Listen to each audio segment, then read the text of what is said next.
All right, question number 2. If hospitalized, should I have somebody bring me whey protein? You know, I thought this was a funny question. Not a silly question. I liked it, yeah. I mean, so when I was an intern, I did try to routinely order people double protein when I was putting in their nutrition, like Rex. So you have to put in orders for every patient you admit. And for diet, you know, you pick, are they NPO, so they can't eat anything, or is it just, you know, liquids or whatever? I would routinely put in double protein, and every time I would get a page, it'd be like, the dietitian asking why. Why? And I'm like, I mean, look, they're at risk for sarcopenia. Like, I feel like this is, and they're like, no, this is wrong.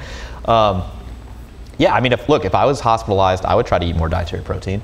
And I'm not saying that just because I'm like, protein or gains. It's just the thing is, the risk of like critical illness, myopathy, bed rest and its effect on your anabolic resistance, all of those sort of factors, in addition to not training, would all put you at a much higher risk for losing muscle tissue. And for most folks, especially those who don't have like a profound amount of extra muscle tissue to lose, having a concentrated source of dietary protein that is available to stimulate muscle protein synthesis and is also relatively low in calories and is easy to consume seems like a good deal.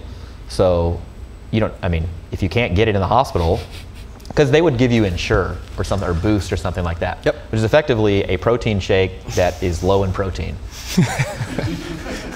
with plenty of sugar in it. Yeah. I mean, look, it's got calories, and so people can consume that. And I'm not saying that it's bad universally. I'm just saying that if you're, if you're going to have the Ensure, like, I want the extra 20 grams of protein too. Yeah. So get you some whey.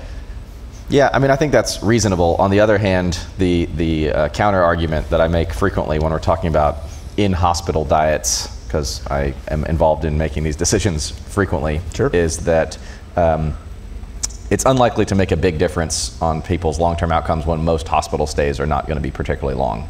Sure. If you're in an unfortunate situation where you're in the hospital for like 3 months, then sure, I can make an argument that it's going to make a big difference there. But I'll frequently, majority of the patients that I admit to the hospital are going to be in the hospital for, 3 days or less.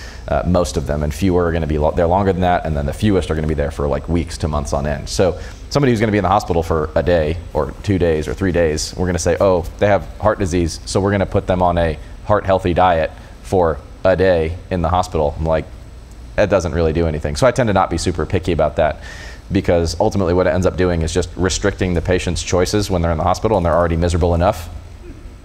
And there's no sense in my mind torturing them for something to give them like 2 meals that fit this criteria that really. So the bigger deal would be if we could get them to consume sufficient dietary protein in the weeks, months, and years leading up to the hospitalization. Yep. So they're super jacked when they go to the hospital, yeah, and they're at lower risk of in-hospital mortality, and arguably they don't need to potentially go into the hospital at all if the condition could have been averted. So I think that's far more important than worrying about an in-hospital diet, because most hospital stays are relatively short. But to the extent that you're going to be there for a while, as long as you don't have any reasons not to feed somebody's gut, then sure, you can give them some protein if they're going to be there for a while. If you were going to be in the hospital for 7 days, you taking some whey? Maybe.